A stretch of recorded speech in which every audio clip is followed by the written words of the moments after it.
ఓం నమః శివాయ శ్రీమాత్రే నమః. మిత్రులకి శ్రేయభిలాషులకి అలాగే నన్ను ఎంతగా ఆదరిస్తున్న యూట్యూబ్ ప్రేక్షకులందరికీ కూడా పేరు పేరు ధన్యవాదాలు. మిత్రులారా, మీ అందరికీ పరాదేవత ఎల్లవెల్లలా మీతో ఉండి మీ మనోవాంఛ నెరవేర్చాలని మనస్ఫూర్తిగా కోరుకుంటున్నాను. చాలామంది మిత్రులు, గురువుగారు మీరు కోట్ల రూపాయలు సంపాదించేస్తారు వీడియోలు చేస్తే అని చెప్తూ ఉంటారు. మేము ఆ వీడియోలు చూస్తూ ఉంటాము, కానీ అతిశయంగా అనిపిస్తూ ఉంటుంది. మీరు కోట్ల రూపాయలు సంపాదించారా? మీకు డబ్బులు వచ్చాయా? మీరే చెప్పేవారు, మీరు చేస్తే మీకే వస్తాయి కదా, ఇవన్నీ దేనికి అని అడిగేవారు కొంతమంది ఉన్నారు. సనాతన ధర్మంలో ఒక మనిషి జీవన విధానం అనేది చాలా ముఖ్యమైన విషయంగా శాస్త్రం చెప్తుంది. ఈ వీడియోలో మీరు 10,000 కోట్ల రూపాయలు సంపాదించాలి అని అనుకుని మీరు మీ జీవితాన్ని మార్చుకోవాలి అనుకుంటే ఖచ్చితంగా మార్చుకుంటారు. అంటే నేను 10,000 కోట్ల రూపాయలు సంపాదనకి అర్హుడిని, నేను సంపాదించగలను, నాకు ధనం వస్తుంది, ఖచ్చితంగా నేను అంత ధనవంతుని అవుతాను అని మీరు అనుకుంటే మాత్రం ఖచ్చితంగా అవుతారు. ఇది శాస్త్రం చెప్తున్న మాట. దాన్నే మనం యద్భావం తద్భవతి అంటాం. ఈరోజు ఈ వీడియో చేయడానికి బలమైన కారణం ఏంటంటే, చాలామంది మిత్రులు రెగ్యులర్గా, అంటే నాకు కలిసి రావడం లేదు, నా కుటుంబం కలిసి రావడం లేదు, నా భార్యాభర్తల మధ్య గొడవలు అవుతున్నాయి, ఎంత కష్టపడినా రూపాయి నిలబడటం లేదు, నా వ్యాపారం బాగా సాగడం లేదు అని చాలామంది అడగడం జరిగింది. వారందరి కోసం ఈ వీడియో. అలాగే ధనవంతులు అవ్వాలి అనుకునేవారు ఎవరైనా సరే సహజంగా ఎవరైతే ధనవంతులు అయి ఉన్నారో వారు ఎలాంటి లక్షణాలు కలిగి ఉన్నారు, ఎలాంటి మానసిక స్థితి కలిగి ఉన్నారనే విషయాన్ని కూడా మనం గమనించాలి. శాస్త్రం చెప్పే మాట ఏంటంటే, లక్ష్మి మన దగ్గరికి రావాలన్నా, మనం లక్ష్మీ యోగాన్ని కలగ చేసుకోవాలన్నా ఖచ్చితంగా మన నిత్య జీవితంలో కొన్ని అలవాట్లు మార్చుకోవాలి. ఖచ్చితంగా మీరు అప్పుడు 10,000 కోట్ల రూపాయలు సంపాదించగలిగే శక్తి సామర్థ్యాలు మీలో ఉన్నాయని మీరు గుర్తిస్తారు. కొన్ని అలవాట్లు అది ఇంట్లో కానీ బయట కానీ వ్యాపారంలో కానీ ఉంటాయి. వాటిని మార్చుకోగలిగితేనే మీరు ఖచ్చితంగా 10,000 కోట్ల రూపాయలు సంపాదించే శక్తి మీకు వస్తుంది. ఆ చిన్న చిన్న తప్పులేంటి, ఆ తప్పుల వల్ల ఎలాంటి నష్టం కలుగుతుందో నేను మీకు ఈరోజు తెలియచేస్తాను. ఇది ముఖ్యంగా ఎవరి మనసులో ఎవరైనా సరే అది నెగిటివ్గా తీసుకోకండి. ఎందుకంటే శాస్త్రంలో చెప్పిన దాన్ని మాత్రమే మీకు చెప్పడానికి ప్రయత్నం చేస్తున్నాను. కొన్ని అలవాట్లు మనని ధనవంతులుగా కాకుండా చేస్తాయి. ఈ అలవాట్లను వదిలేసిన వారికి మాత్రమే ఖచ్చితంగా ధనం వస్తుంది. చాలామంది నన్ను అడిగారు, గురువుగారు మీరు ఇన్ని ఉపాయాలు చెప్తూ ఉంటారు కదా, మీకు డబ్బు వస్తుందా? ఎదుటివాడికి డబ్బు వస్తుందా అనేది ఎదుటివాడి మాట బట్టి, ఎదుటివాడికి ఉండే లక్షణాన్ని బట్టి అర్థమవుతుంది. ఈ లక్షణాన్ని మనం ఎలా గుర్తించాలి, ఆ లక్షణాన్ని మనం ఎలా పెంపొందించుకోవాలో ఈ వీడియోలో తెలియజేస్తాను. అలాగే మీకు ఈ వీడియో నచ్చినట్లయితే లైక్ చేయండి. కొత్తగా ఛానల్ చూసే మిత్రులు ఛానల్ని సబ్స్క్రైబ్ చేసుకొని పక్కనే గంట సింబల్ని దాన్ని యాక్టివేట్ చేసుకోండి. అలాగే ఈ వీడియోని 10 మంది మిత్రులకి షేర్ చేయండి. మన సనాతన ధర్మంలో మన జీవన విధానంలోనే లక్ష్మిని ఎలా తెచ్చుకోవాలో మనకు చాలా క్లియర్గా చెప్పారు. మొట్టమొదటిగా చాలామంది మిత్రులు ఇంట్లో వారి ఇంట్లో పాత సామాను వాడుతూ ఉంటారు. ఎప్పుడో వాడుతూ ఉంటారు. ఇరిగిపోయిన మంచాలు, ఇరిగిపోయిన కుర్చీలు. వంటగదిలోకి వెళ్ళామంటే చాలామంది ఇళ్ళకి వెళ్తూ ఉంటాను. వంటగదిలో ఎప్పుడో మనకి పాత డబ్బాలు, అంటే బిస్కెట్ డబ్బాలు, బోర్నవిటా డబ్బాలు, హార్లిక్స్ డబ్బాలు, అలాగే నూనె తెచ్చుకున్న డబ్బాలు, ఇలాంటి ప్లాస్టిక్ డబ్బాలన్నీ మడ్డి పట్టేసి వాడుతూనే ఉంటారు. వాటిని మార్చరు. అలాంటి వారింట్లోకి లక్ష్మి రాదు, బాగా గుర్తుంచుకోండి. అలాగే కొంతమంది పాత బట్టలను కూడా జాగ్రత్తగా దాస్తారు. అలాగే ఇనుప వస్తువులు, పాత కుర్చీలు, అలాగే ముఖ్యంగా పాతవి ఎప్పుడో తాతల కాలం నాటివి పాడైపోయిన వాటిని కూడా జాగ్రత్తగా చేసి మూటలు కట్టి దాస్తూ ఉంటారు. అవి ఇరిగిపోయి ఉంటాయి. అలాగే ఎలక్ట్రికల్ వైర్లు, పనికిరానివి, పాత ట్యూబ్లైట్లు, పాతవి చిరిగిపోయినవి బట్టలు, అలాగే పాత పుస్తకాలు, అంటే అవి వాడకుండా ఉన్నవి కూడా కొన్ని దాస్తూ ఉంటారు. అవి తీసేరు. ఐరన్ వస్తువులు, ఎలక్ట్రికల్ వస్తువులు, ఇవన్నీ కూడా చాలా వరకు ఇలాగే ఇంట్లో దాస్తూ ఉంటారు. దానికి కారణం ఏంటంటే ఆ వస్తువులు మళ్ళీ వాడతాం కదా అనుకుంటారు. ఏదైతే పనికిరాని వస్తువు, పాత వస్తువు, అది దాని సర్వీస్ అయిపోయిన దాన్ని మనం ఎప్పుడైతే వాడుతూ ఉంటామో మీరు కొత్త వస్తువులు కొనలేరు. దానివల్ల మీ జీవితంలో ఆ వంటగదిలో ఉన్న పదార్థాలకు ఏదైతే వాడుతున్నారో అదే మీకు శత్రువుగా మారుతుంది. మిమ్మల్ని ధనవంతులు అవ్వకుండా ఆపేస్తుంది. అది మొదటిది.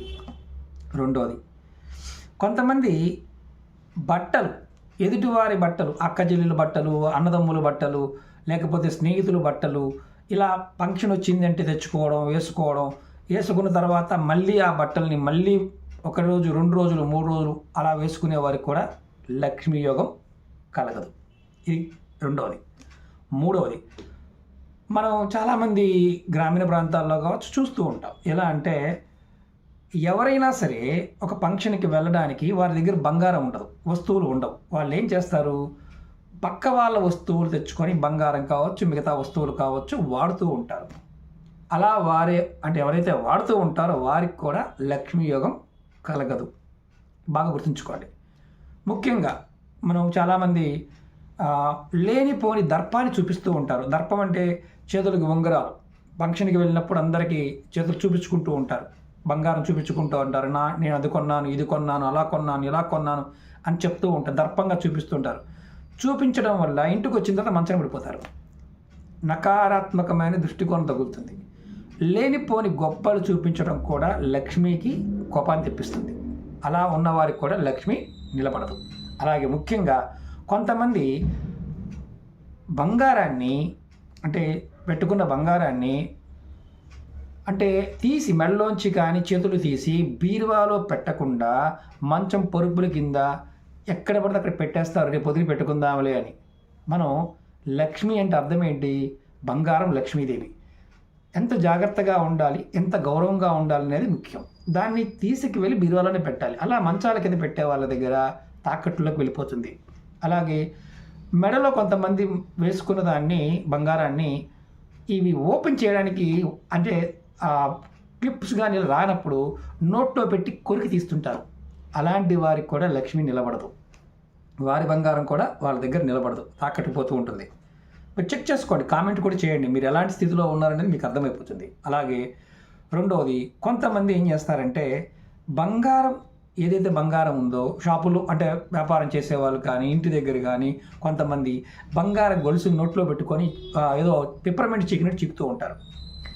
అంటే ఒక అలవాటుగా ఉంటుంది. వారి దగ్గర కూడా లక్ష్మి నిలబడదు. అలాగే కొంతమంది షాపుల్లో కావచ్చు, ఇంటి దగ్గర కావచ్చు గోర్లు కొరుకుతూ ఉంటారు. ఇలా గోర్లు నోట్లో పెట్టుకుని కొరుకుతూ ఉంటారు. అంటే అది ఒక చ్యూయింగం లాగా అదే పనిలో ఉంటారు. వారి దగ్గర కూడా లక్ష్మీ యోగం వారికి కూడా కలగదు. అంటే చాలామంది చూస్తుంటారు, టెన్షన్ పడిపోయి గోర్లు కొరుకుతూ ఉంటారు. కొంతమంది అదే పనిగా గోర్లని పీకేస్తూ ఉంటారు. నోట్లో గోర్లు పెట్టుకున్న వాడి దగ్గర కూడా లక్ష్మి నిలబడదు. అలాగే ముఖ్యంగా డబ్బుల విషయం చెప్తాను.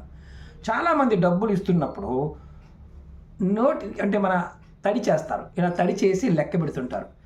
మనం లక్ష్మిగా చూసి మనం అమ్మవారిగా భావించి ధనాన్ని మనం ఏదైతే పూజ చేస్తామో ఆ లక్ష్మిని నోటి అంటే దాన్ని ఏమంటాము, ఉమ్ముతో లెక్క పెట్టడం కూడా, అలా చేసిన వారి దగ్గర కూడా ధనం నిలబడదు. అలా చేసే వాళ్ళు ఎవరైనా ఉంటే కామెంట్ చేయండి. ఎందుకు నిలబడటం లేదు, ఎందుకు సంపాదించలేకపోతున్నారు అని చెప్పడానికి ఇవన్నీ కారణాలు. అలాగే మనం ఎవరన్నా మన ఇంటికి బంధువులు వచ్చినప్పుడు, వారిని గౌరవ మర్యాదగా చూసుకోవడం మనకు చాలామందికి తెలియదు. గొప్పలు చెప్తూ ఉంటాం. వాడు మన కష్టం కోసం వచ్చాడనుకోండి, మనం గొప్పలు చెప్తూ ఉంటాం. అలా చెప్పకూడదు. ఇంటికి వచ్చిన వాడికి బొట్టు పెట్టి, మామూలుగా పూర్వకాలంలో ఇంటికి వచ్చిన ముత్తైదువు కానీ ఎవరన్నా వచ్చినప్పుడు వారికి మర్యాదపూర్వకంగా వారి ఇంట్లో ఉన్నదాన్ని, ఆహారాన్ని కావచ్చు, టిఫిన్ కావచ్చు, లేదంటే బొట్టు పెట్టి గంధం పెట్టి, ఆడవారి గంధం పెట్టి మగవారు బొట్టు పెట్టుకుని వెళ్ళేవారు. అలా ఉన్నవాడికి లక్ష్మీ యోగం కలుగుతుంది. కొంతమంది ఇంటికి రాగానే వాడి ముఖం మీద నోటికి వచ్చినట్టు మాట్లాడతారు, అంటే పరువు తీసినట్టుగా మాట్లాడతారు. అలాంటి వాడి దగ్గర కూడా లక్ష్మి నిలబడదు. లాస్ట్ అండ్ ఫైనల్గా చాలా ముఖ్యమైనది, ఇది కుటుంబం. కొంతమంది కుటుంబ సభ్యులు, అక్క చెల్లెలు కావచ్చు, అన్నదమ్ములు కావచ్చు, వారు ఇంటికి వచ్చినప్పుడు గొడవ పెట్టుకుంటూ ఉంటారు. ఎంతగా ఉంటుందంటే వారవలేనితనాన్ని కుటుంబ సభ్యుల మీద, అంటే అక్క చెల్లెలు అన్నదమ్ములు కూడా ఆ పనికిరాని విషయాలు మాట్లాడుకొని వాళ్ళ లోపల ఉన్న నకారాత్మకత అంతా తీసి వాళ్ళ మీద చూపిస్తాను. అప్పుడు అక్క చెల్లెళ్ళు ఏడ్చుకుంటూ వెళ్తుంటారు, అన్నదమ్ముళ్ళు ఏడ్చుకుంటూ పోతారు. ఎందుకంటే ధనం పాయింట్ ఆఫ్ వ్యూలో అది కూడా ఆ ఏడుపు వల్ల కూడా మీకు ధనం అనేది రాదు, లక్ష్మీ యోగం కలగదు. అలాగే చాలా ముఖ్యమైనది ఏంటంటే మన వస్త్రాధరణ, అంటే శుభ్రంగా ఉండటం, స్నానం చేయటం, నీట్గా బట్టలు వేసుకోవడం, నేను ఎప్పుడూ నాకు లక్ష్మీ యోగం కలుగుతుంది అన్న భావావేశంతో ఉండటం, నేను ఖచ్చితంగా బాగా డబ్బు సంపాదించిన వారు ఎలాగైతే జీవన విధానం కలిగి ఉన్నారో అంటే శుభ్రతగా ఉండటం, అలవాట్లు మార్చుకోవడం, కష్టపడి పని చేయటం, ఇవన్నీ చేయాలి అంటే ముందు మన మనసులో ఎదుటివాడి మీద నకారాత్మకత ఉండకూడదు.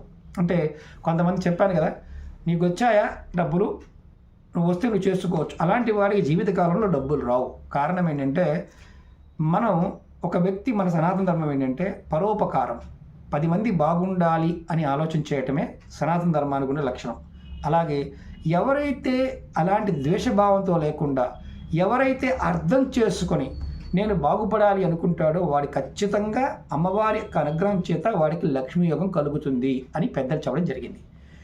మీకు 10,000 కోట్ల రూపాయలు నేను 10,000 కోట్ల రూపాయలు సంపాదించగలుగుతాను, ఖచ్చితంగా నాకు డబ్బులు వస్తాయి, నేను ఆ స్థితికి వెళ్ళగలుగుతాను అని మీరు ఎప్పుడైతే అనుకుంటారో ఆ క్షణం నుండి మీ అలవాట్లు మారుతాయి.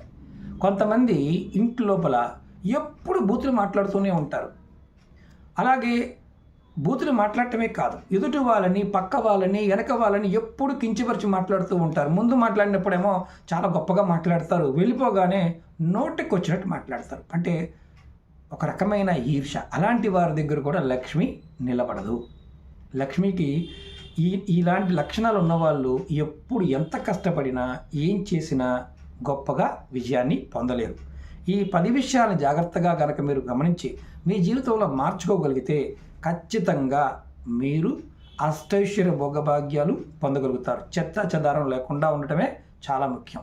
అలాగే ఇంట్లో కొంతమంది ఎప్పుడూ కూడా, అంటే బాత్రూముల్లో కావచ్చు, బెడ్రూముల్లో కావచ్చు, మంచాల కింద కావచ్చు, పనికి మాలని చెత్త అంతా తీసుకొచ్చి పెడుతూ ఉంటారు. అలా పెట్టమాకండి. ఎప్పుడు శుభ్రంగా ఉంచుకోవడం ప్రయత్నించేయండి. మానసిక శుభ్రతతో పాటు శారీరక శుభ్రత, మీ చుట్టూ ఉన్న ఇంటిని కూడా శుభ్రతగా ఉంచుకోండి. పనికి మాలిన ప్లాస్టిక్ డబ్బాలు ఇలాంటివన్నీ తీసేయండి. వాటర్ బాటిల్, కొంతమంది వాటర్ బాటిల్ వాడటం కానీ, పనికి మాలిన బకెట్లు వాడటం కానీ, కొంతమంది టూత్ బ్రష్ కూడా సంవత్సరాల తరబడి నవ్వులుతూ ఉంటారు. నెలకొకసారి మార్చుకోవాలి.